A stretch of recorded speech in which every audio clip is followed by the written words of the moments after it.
제가 요즘 읽고 있는 책 중에 한국 웃음 연구소라는 게 있습니다. 그러니까 웃으면 인생이 바뀐다. 그 소장이신 부부인데 이요셉 김채송 씨가 쓴 나만 나처럼 살 수 있다라는 책입니다. 오직 나 외에 나를 이해할 수 있는 사람 없고 내 마음 알아줄 사람 없고 나만이 오직 나처럼 살 수 있다. 거기 시작을 자기에게 상담원 한 어머니의 이야기로 시작합니다. 한 어머니가 찾아와서 이렇게 말해요.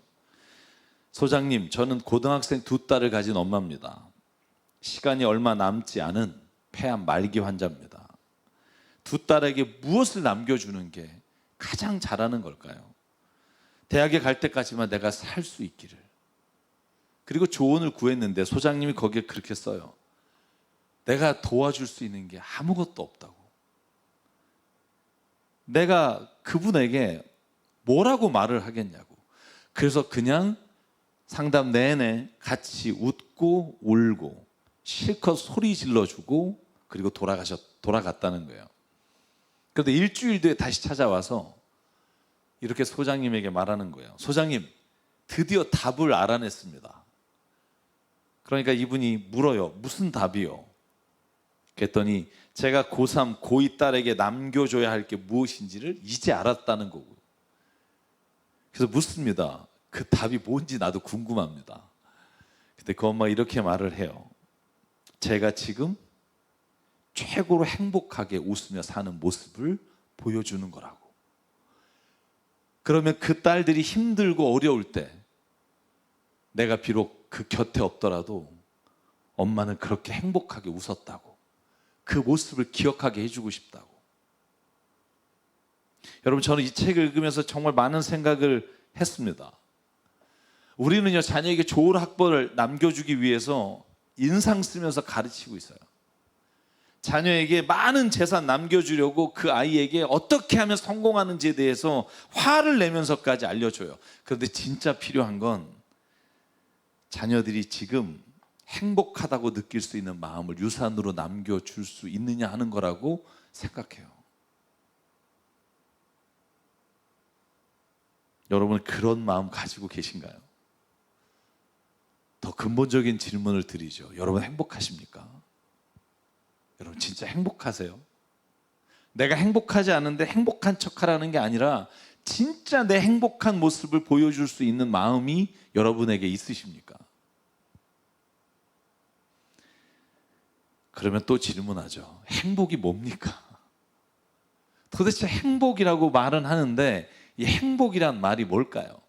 여러분 네이버 사전을 찾아봤더니 행복 이렇게 데피니션이 나와요. 생활에서 충분한 만족과 기쁨을 느끼어 흐뭇한 상태. 뭐라는지 잘 모르겠지만 두 단어는 눈에 띄어요. 만족하고 기뻐하는 거예요. 행복을요, 어떤 수치 이상의 것을 가지면 행복하고 그 수치 이하를 가지면 행복하지 않다라고 규정하지 않고요. 어떤 것이든 생활에서 내가 충분히 만족하고 기쁨을 느끼는 상태가 행복이에요. 다시 한번 물을게요. 여러분 행복하십니까? 만족하십니까? 기쁘십니까? 하나님이 우리를 그리스도인으로 부르셨어요. 여러분 믿으십니까? 방역법 안 걸리니까 아멘 하셔도 돼요. 마스크 썼으니까. 여러분 행복하십니까? 그리스도인 하나님이 나를 부르셨어요. 하나님의 자녀 삼아 주셨어요. 그 이유가 뭐예요? 주님의 뜻을 위해 살라고, 주님을 위해서 인생을 바치라고, 사명을 위해서 하나님 주신 그 사명 감당하라고. 저는 아니라고 생각해요. 죄송해요. 혹시 그렇게 생각하는 분 있으면 저는 그렇게 생각하지 않아요. 하나님이 우리를 그리스도인으로 부르시고 하나님 자녀 삼아 주신 건 우리를 행복하게 하시기 위해서라고 저는 믿습니다. 그 행복할 수 있는 길 가운데 제자로서 사는 삶, 주님을 위한 삶, 그리고 우리가 사명을 가지고 사는 삶이 포함될 뿐이지 하나님은 우리가 행복하기를 원하신다고요. 어떤 부모가 자녀가 불행하면서 사명을 감당하길 원하시겠어요? 저는 하나님이 저와 여러분에게 오늘 이 아침에 바라시는 삶은 여러분이 삶 속에 가장 행복하게 사는 것, 그리고 올바른 행복이 무엇인가를 알고 사는 것, 저는 하나님이 그것을 오늘 우리에게 주시기 위해 그리스도인으로 불러주시고 자녀 삼아 주셨다고 믿습니다. 여러분 믿으십니까? 어떤 부모가 자녀가 행복하기를 바라지 않겠습니까? 그래서 성경은요, 어떤 책이냐 하면 진짜 행복이 무엇인지를 알려주는 책이고, 그 행복을 어떻게 하면 얻을 수 있는지를 우리에게 보여주는 책이 성경책이에요. 우리로 하여금 어려운 길과 고난의 길과 막 가기 싫은데 억지로 끌고 가는 십자가의 길을 보여주는 게 아니에요. 왜 십자가의 길을 걸어가라고 말씀하냐 하면 그게 행복한 길이기 때문이에요. 여러분, 오늘 저희가 전도서 말씀을 읽었어요. 그러면 전도서가 뭐라고 말해요? 행복이 어디서부터 오는가? 아니, 행복은 어디서부터 오는 게 아닌가? 이렇게 말씀하심으로 우리에게 행복이 뭔지를 가르쳐주고 있어요. 여러분, 첫 번째 뭐라고 말하는 줄 아세요? 전도서 말씀은 돈을 많이 가지고 있다고 해서 반드시 행복한 게 아니라는 것을 기억하라는 거예요. 여러분, 오늘 저희가 이거 10절부터 12절까지 볼까요? 돈 좋아하는 사람 왜 행복하지 않냐 하면 돈이 아무리 많아도 만족하지 못하고, 부를 좋아하는 사람은 아무리 많이 벌어도 만족하지 못하니 돈을 많이 버는 것도 헛되다는 거예요. 기쁘지 않다는 거예요. 만족함이 없다는 거예요.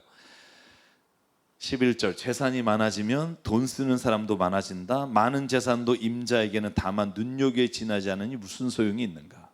적게 먹든지 많이 먹든지 막리를 하는 사람은 오히려 잠을 달게 자지만 배가 부른 자는 편히 못 잔다. 꼭 이런 말씀 드리면 그런 분이 있어요. 편히 못 자도 좋으니까 돈이 좀 많아봤으면 좋겠다, 뭐 이런 분. 왜 전도서 기자가 돈이 우리에게 행복을 만들어줄 수 없다고 말하는 줄 아세요? 어떤 사람도 자기가 가진 돈에 만족하지 못하면 결코 그는 누리고 살지 못해요. 늘 불안해요. 쫓겨요. 또 한 걸음 더 나가서 13절, 14절 이렇게 말해요. 나는 세상에서 한 가지 비참한 일을 봤는데 재산이 오히려 그 돈을 가진 사람에게 해를 끼치는 경우다. 돈이 많으면 행복할 줄 알았는데 그것 때문에 오히려 해를 당하고 고통당하는 사람이 있다. 14절, 어떤 사람은 재난을 만나 재산을 다 잃는다. 자식을 낳지만 그 자식에게 아무것도 남겨줄 재산이 없다. 여러분, 돈 때문에 해를 당하는 경우가 두 가지가 있어요. 하나는 뭐냐면 그 돈이 사람을 망치는 경우가 있고, 아니면 돈으로 인해 누군가가 자기를 해하려고 하는 경우가 있다는 거예요. 이 둘 다 비참한 거예요. 여러분, 왜 복권을 산 사람들이 인생의 마지막에 행복하지 않은 줄 아세요? 제가 어제 책을 읽었더니 그렇게 써 있더라고요. 복권 당첨된 걸 주변 사람들에게 얘기만 안 하면 행복할 수 있대요. 아는 순간 불행의 길을 간대요. 여러분, 그런데 제가 이렇게 말할 때 꼭 오해하지 않았으면 좋겠어요. 우리가 행복하기 위해서 돈이가 필요 없다는 말이 아니에요. 돈은 필요해요. 여러분, 우리가 세상을 살아가면서 돈이 없으면 기본적으로 힘든 일이 너무 많아요. 여러분, 저는요, 돈이 인생에서 중요하지 않다거나 돈이 행복을 줄 수 없다고 말하는 사람들의 머리를 열어보고 싶어요. 돈이 있으면 행복할 수 있는 필요 조건은 돼요. 근데 문제는 충분 조건이 안 돼요. 돈이 조금 더 있을수록 내가 행복에 다가갈 수 있는 필요 조건은 채워져요. 그런데 그것으로 충분하지 않아요. 전도서가 말하는 게 그거예요. 돈이 악한 것이 아니라 돈을 대한 우리의 태도가 악하기 때문에 우리가 무너진다는 거예요. 여러분, 디모데전서 6장 10절에 돈을 사랑하는 게 모든 악의 뿌리다, 이 말씀을 가지고 늘 이 말 좋아하는 사람이 있어요. 돈은 악의 뿌리입니다. 돈을 사랑하지 마십시오. 여러분, 그런데 저는 아이러니한 건 교회에서 매일 11조 내라, 헌금 내라 매일 강조하면서 돈은 또 사랑하지 말래. 여러분, 본인 스스로가 아이러니하지 않아요? 여러분, 6장 10절에 왜 돈을 사랑하는 게 일만하게 뿌리라고 말하느냐 하면, 여러분 9절을 봐야 돼요. 9절에 이렇게 나와요. 부자가 되기를 원하는 사람은 유혹과 올무와 자기 여러 가지 어리석고 해로운 욕심에 떨어지기 때문이에요. 돈이 악한 게 아니라 돈을 가진 사람이 더 유혹에 빠지고 더 욕심을 부리다가 파멸과 멸망에 빠지기 때문에 돈을 조심하라는 거지, 돈이 없는 것이 행복하다고 말하지 않아요. 저는요, 그리스도인이 가장 돈을 최선을 다해 벌었으면 좋겠어요. 왜냐하면 돈이 있어야 정말 할 수 있는 좋은 일이, 선한 일이 너무나 많기 때문이에요. 제가 지난 한 달 동안 정말 제가 안타깝게 보고 있던 두 분이 노트북이 없어서 기도하면서 또 어떤 분이 같이 도와서 그 노트북을 사드렸어요. 섬에서 목회하시는데 그 노트북 없어서 그 테이프로 붙이면서 하시는 분, 제가 국제전자가 정말 제가 새 거 사드리고 싶었지만 가장 좋은 삼성 거 중고를 샀어요. 근데 제가 쓰는 컴퓨터 노트북보다 2배 비싼 거예요. 그거 전달되는데 누우시더라고요. 지난주에 사진을 보내셨어요. 전교인이 4명이에요. 줌을 못 하신다 그래서 줌이 되는 걸 샀어요. 그리고 우리 교회 목사님들이 다 깔아드렸어요. 그랬더니 그 예배 드리는 장면을 다 사진 찍어서 목사님 이렇게 잘 드리고 있다고. 근데 오늘 아침에 여기 나오는데 또 한 분이, 제가 친한, 우리 교회도 한번 여러 번 오셨던 분인데요, 여러분은 못 보셨을 거예요. 그 친구가 책을 냈어요. 근데 그 책을 내서 어제 저자 강연을 하는데 지체하세요. 장애를 가지신 분이세요. 근데 이 얼굴하고 이 마이크 소리가 잘 안 돼서 잘 못했다고 방법 알려드려서 오늘 제가 예배 들어오기 전까지 어떤 웹캠을 쓰는지 물어보고, 늘 생각해요. 돈이 좀 있으면 좋겠다. 돈이 악한 게 아닙니다. 돈을 대하는 우리가 악한 거지. 여러분, 사도 바울은 사람이 부자 되기 위해서 유혹과 올무에 빠지고 해로운 욕심에 사로잡히기 때문에 파멸과 멸망에 이른다는 거지, 최선을 다해 정말 내가 할 수 있는 여력을 다해 돈을 벌어서 그것을 선한 일에 쓰는 것을 사도 바울이 잘못됐다고 말하지 않는다고요. 저는 좋은 일과 선한 일을 위해 가장 필요한 것이 돈일 수 있다는 것을 기억했으면 좋겠어요. 그런데 중요한 건 돈은 우리에게 행복을 가져다 주는 충분 조건은 아니에요. 여러분, 돈이 교회에서 우리가 말할 때마다 이 돈이 악한 것이라고 말하는 것에 대해서 제가 가는 곳마다 말씀드려요. 뭐라고 말하냐 하면, 돈이 생명을 살리기도 하고 병든 사람을 고치기도 하고 어려운 사람을 도울 수도 있습니다. 정말 중요한 건 교회가 헌금을 모아서 그걸 어디에다 쓰느냐지, 헌금을 내는 것 자체가, 하나님 앞에 드리는 것 자체가 잘못된 건 아닙니다. 그것으로 교회를 더 아름답게 하고 우리가 가진 걸 치장하는 데 쓰는 게 아니라 진짜 하나님이 눈물을 흘리고 바라보시는 곳에 쓸 수만 있다면 저는 그것처럼 아름다운 돈은 없다고 생각해요. 그럼 사랑하는 여러분, 행복한 삶을 위해 돈은 벌지만 그 돈이 목적이 되는 삶을 살아가지 않기를 주의 이름으로 축복합니다. 돈이 목적이 돼서 사람을 이용하거나 돈이 목적이 돼서 내 삶을 거기에 바치는 사람은 비참해지지만, 하나님의 뜻을 위해 돈을 사용하는 사람은 오늘 전도서의 말씀대로 그 돈이 헛되게 쓰이지 않을 수 있다는 걸 기억하십시오. 여러분, 오늘 전도서 기자는 두 번째로 이렇게 우리에게 말합니다. 세상에 태어나서 수고하고 애쓰는 일의 결과가 우리를 행복하게 해주는 게 아닙니다. 여러분, 이건 꼭 기억했으면 좋겠어요. 여러분, 우리가 일합니다. 직업을 가집니다. 여러분, 우리나라에서 설문조사하면 당신이 가진 직업을 만족하십니까? 라고 물으면 50% 이상은 만족하지 않아요. 그냥 먹고 살려고 일하는 사람이 많아요. 오늘 전도서 기자가 오늘 15절, 16절, 17절에 뭐라고 말하냐면, 어머니의 태에서 맨몸으로 나와 돌아갈 때까지 맨몸으로 간다. 수고해서 얻은 것을 하나도 가져가지 못한다. 또 한 가지 비참한 일을 보았다. 사람이 온 그대로 돌아가니 바람을 잡으려는 수고를 한들 무슨 보람이 있는가. 평생 어둠 속에서 먹고 지내며 온갖 울분과 고생과 분노에 시달리며 살 뿐이다. 여러분, 수고해서 얻은 거 있잖아요. 직업이든 어떤 것이든 여러분, 그 결과가 우리에게, 성공이 우리에게 행복을 주는 게 아니에요. 여러분, 열심히 산다고 해서 행복한가요? 제가 여러분에게 묻는 거예요. 열심히 살고 최선을 다하면 꼭 그 행복한 결과가 오나요? 여러분, 내가 바라던 소망이나 내가 원했던 것들이 이루어지면 행복하십니까? 행복하죠. 한 4분 정도? 내가 어떤 일에 최선을 다한 결과가 우리를 행복을 주는 거라면 그 행복 몇 분을 누리기 위해 우리가 견뎌야 되는 고통과 고난의 시간을 견디는 게 행복이 아니라는 거예요. 여러분, 도쿄올림픽 한번 보실래요? 저 야구팀 저 우승할 줄 알았어요. 여러분, 출발할 때 난리 났었어요. 막 감독이 최고의 감독이고, 여러분 며칠 전부터 뉴스에 나오는 게 감독이 이럴 수가 있냐, 뭐 준비도 하나도 안 하고. 여러분, 안 했겠습니까? 여러분, 배구는 어떻고요? 여러분, 골프는 어떻고요? 만약에 결과가 행복을 가져오는 거라면 여러분, 그분들은 4년 고생하고 행복하지도 않은 거예요.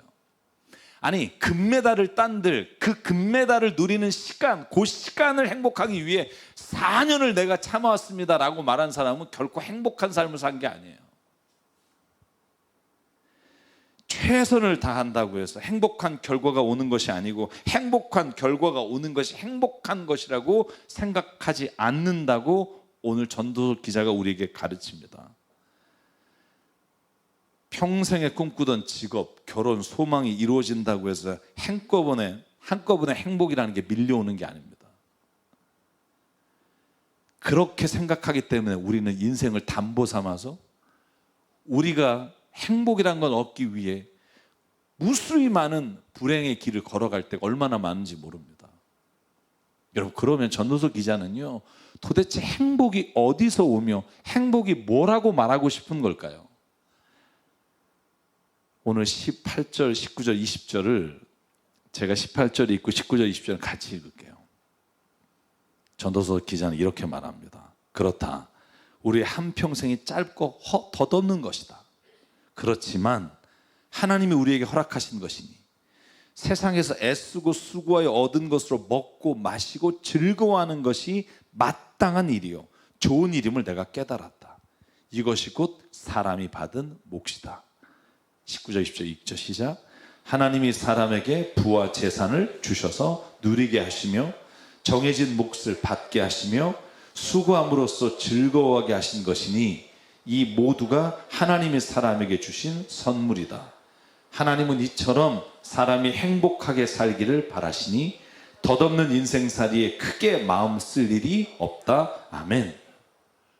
오늘 전도서가 말하는 행복은 뭐냐면요, 돈을 많이 벌어서 이 버는 것으로 인해 혹은 어떤 일을 열심히 해서 수고한 결과로 인해 오는 행복이 중요한 게 아니라는 거예요. 내가 수고하고 애써서 매일 먹고 마시는 것을 내가 즐거워하고 그것으로 인해 내가 만족하고 내가 그걸 기쁨으로 여기며 사는 거, 거기에 행복이 있다는 거예요. 여러분, 행복이라는 것은요, 그래서 아이러니한 거예요. 왜냐하면 하나님이 허락하신 부와 재산을 누리고 살고 열심을 다하는데 때로는 그게 실패돼서 한없이 나락으로 추락할 때가 있어요.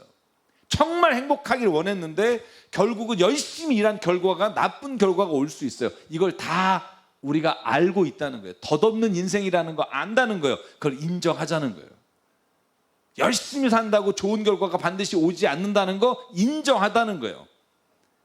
그런데 거기에 행복을 두지 않고 내가 매 순간 누군가와 함께 식사하고 누군가와 함께 이야기 나누고 누군가와 함께, 아니면 내가 내 자신을 바라보면서 내가 하는 일에 만족하는 마음을 가지면 그 사람은 매 순간마다 그 선물을 가지고 감사함으로 행복하게 살아갈 수 있다는 거예요.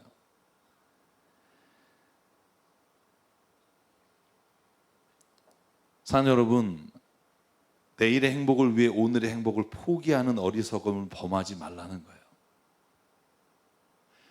내일 모레 1년 후에 일어난 일 때문에 내가 오늘을 참는다가 아니라 오늘 매 순간을 하나님 앞에서 내가 행복하게 바라보는 마음이 있어야 그 사람에겐 행복이란 선물이 주어진다는 거예요. 여러분, 그래서 행복의 반대는 불행이 아니라 불평이라고 해요. 자신에게 주어진 것을 끊임없이 불평하는 사람에게는 행복이란 선물이 올 수가 없어요.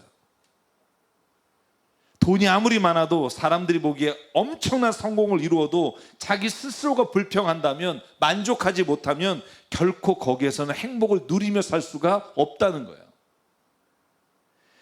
여러분, 성경은 그래서 인생을 행복으로부터 빼앗아가는 것이 뭐라고 말합니까? 죄라고 말해요. 죄.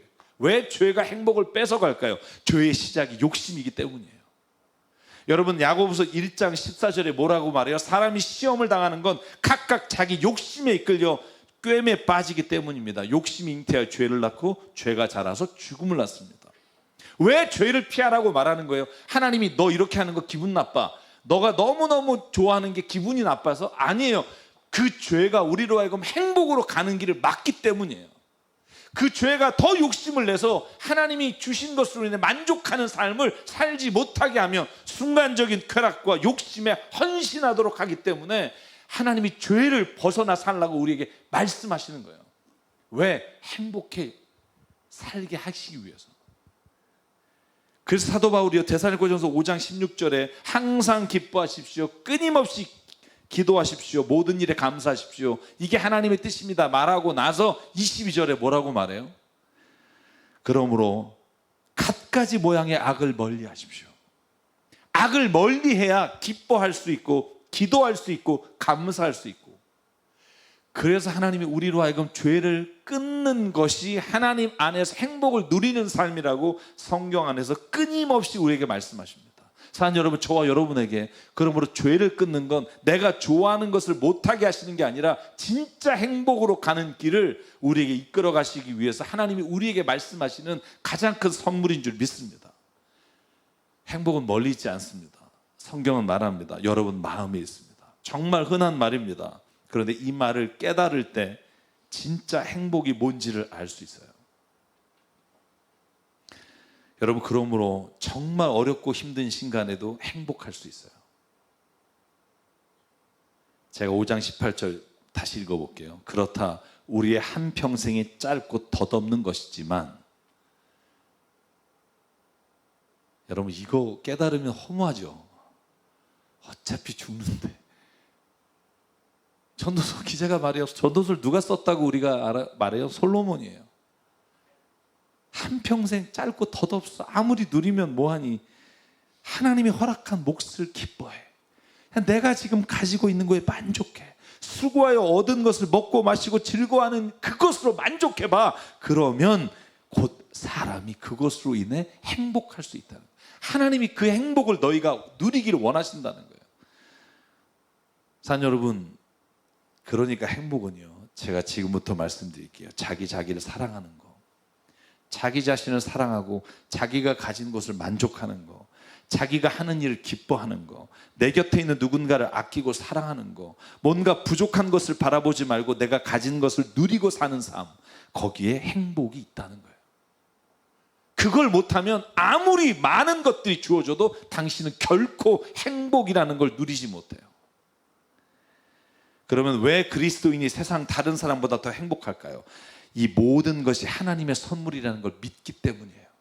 내가 노력해서 얻은 결과가 아니라 하나님이 내게 벌 능력도 주셨고 숨쉴 생명도 주셨고 내가 살아갈 걸음걸음마다 이끌어 주시는 분도 하나님이시기에 내가 누리는 것, 가진 것, 그 모든 것이 하나님으로부터 왔기에 내가 누군가에게 흘려보낼 수 있는 욕심으로부터 자유할 수 있기에, 교회를 다니면서 더 욕심을 부리고 더 다른 사람에게 흉한 짓을 하면 그건 결코 행복하게 살 수 없는 길이에요.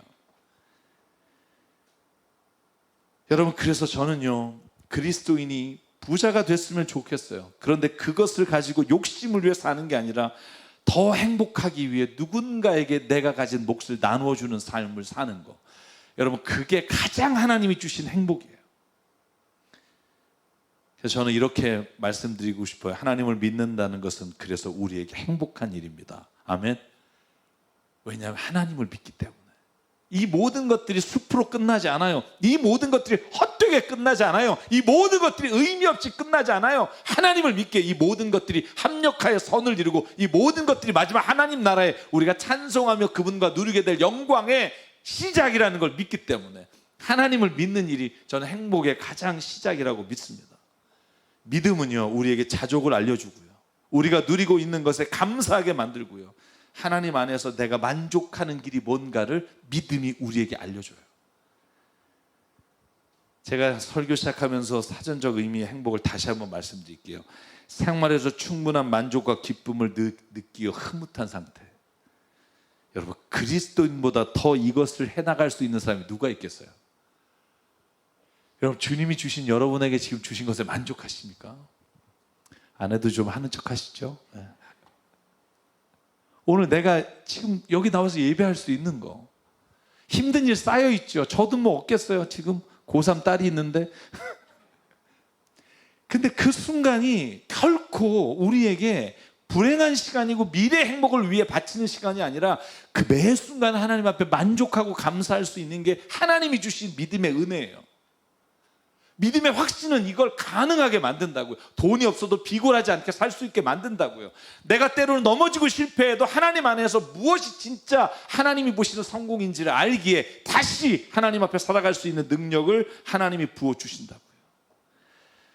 여러분, 그래서 그리스도인은요, 모든 상황 속에서 행복할 수 있는 길을 선택할 수 있습니다. 할렐루야. 그 길을 찾으시길 바라요. 제가 오늘 부르려고 하는 찬송의 가사가 이래요.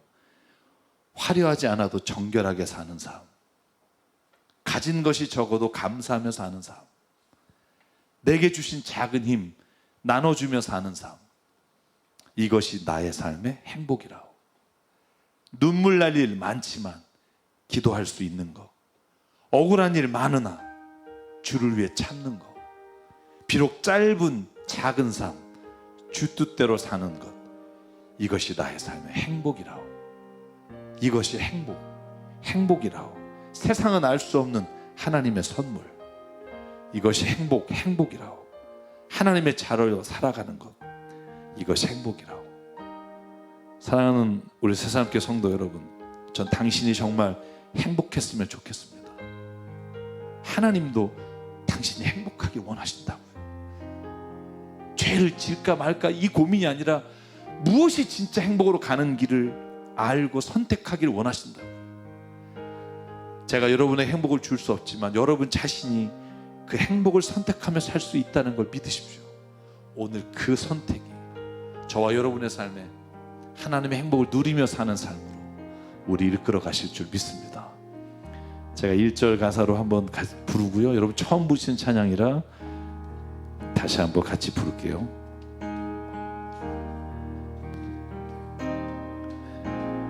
화려하지 않아도 정결하게 사는 삶, 가진 것이 적어도 감사하며 사는 삶, 내게 주신 작은 힘 나눠주며 사는 삶, 이것이 나의 삶의 행복이라고.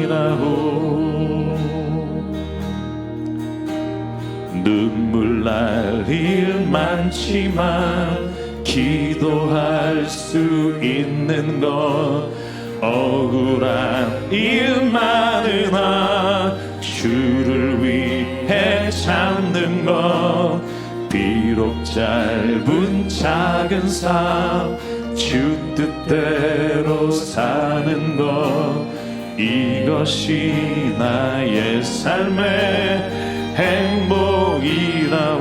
한 번 더 하죠. 화려하지 않아도 같이 부를게요.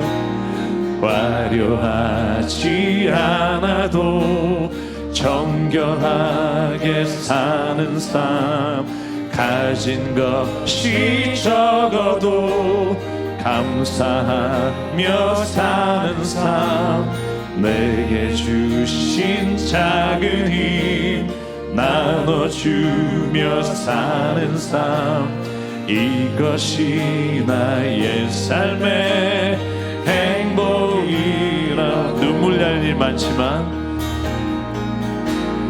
눈물 날 일 많지만 기도할 수 있는 것, 억울한 일 많으나 주를 위해 참는 것, 비록 짧은 작은 삶 주 뜻대로 사는 것, 이것이 나의 삶의 행복이라고.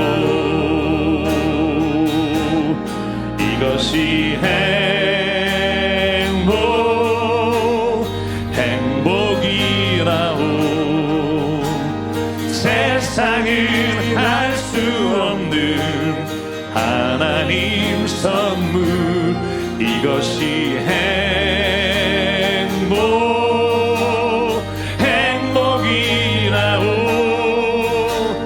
하나님의 자녀로 살아가는 것, 이것이 복이라고. 이것이 행복이라고. 이것이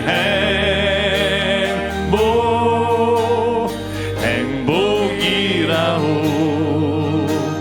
세상은 알 수 없는 하나님 선물, 이것이 행복이라고.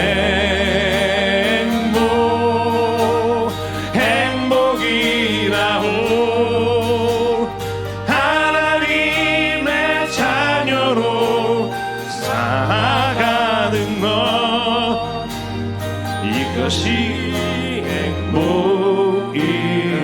마지막으로 한번 후렴 고백할게요. 이것이 행복이라고.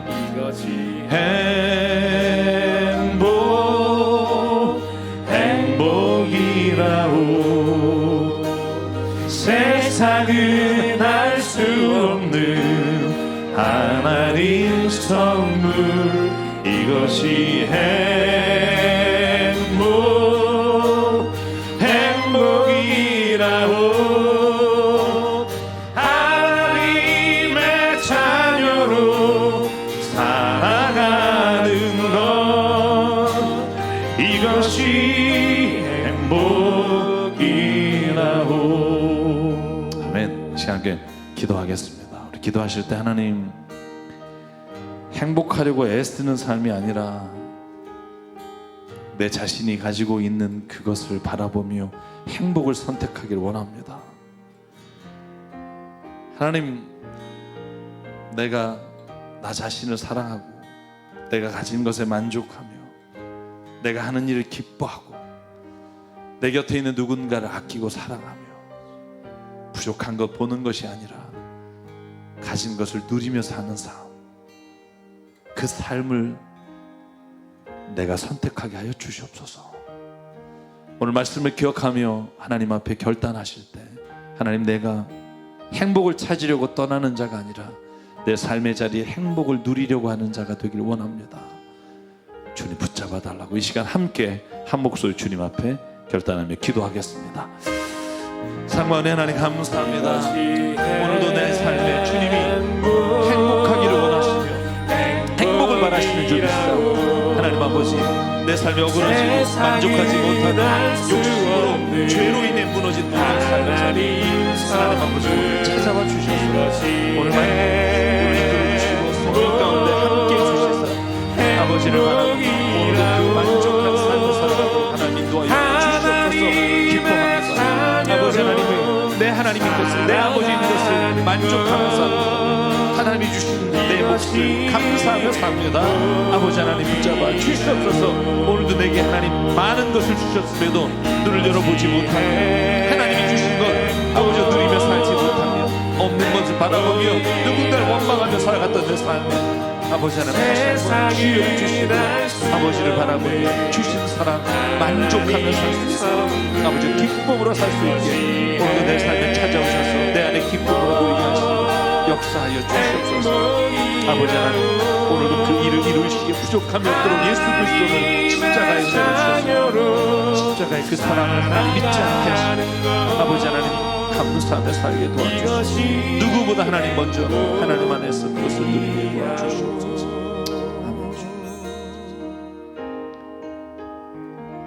아버지 하나님, 내가 부족한 것을 너무나 잘 알기에 사랑할 수 없음을 주님 앞에 고백합니다. 내가 만족하지 못하는 모습이 너무나 많기에 나를 받아들이지 못하고 불만족하며 살아갈 때가 있음을 고백합니다.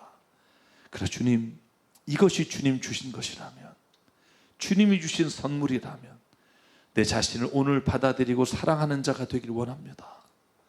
내 부족한 면도 하나님이 주신 것이기에 오늘도 만족하며 기뻐하며 살기를 원합니다.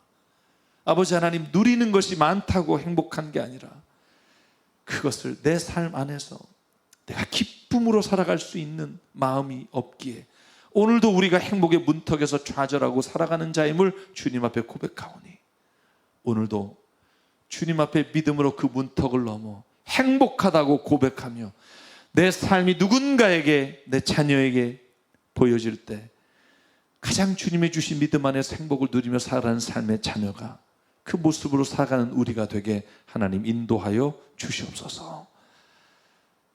오늘 우리에게 주신 생명과 시간과 달란트와 모든 물질이 주님의 것임을 고백합니다. 이 시간 예물로 주님께 드립니다. 이 예물이 쓰이는 곳마다 하나님의 나라와 역사가 일어나게 도와 주시옵소서. 이제는 우리 주 예수 그리스도의 은혜와 하나님 아버지의 무한하신 사랑과 성령님의 감동, 감화, 충만, 교통, 위로하심이 오늘 이 시간 행복을 바라보며 내 삶의 만족과 기쁨으로 주님 앞에 나가기를 소망하는 여기 있는 한 사람 한 사람 머리 위에, 가족과 일터 위에 주님 세우신 새사람 교회 위에 지금부터 영원토록 함께 하시기를 간절히 축원하옵나이다. 아멘.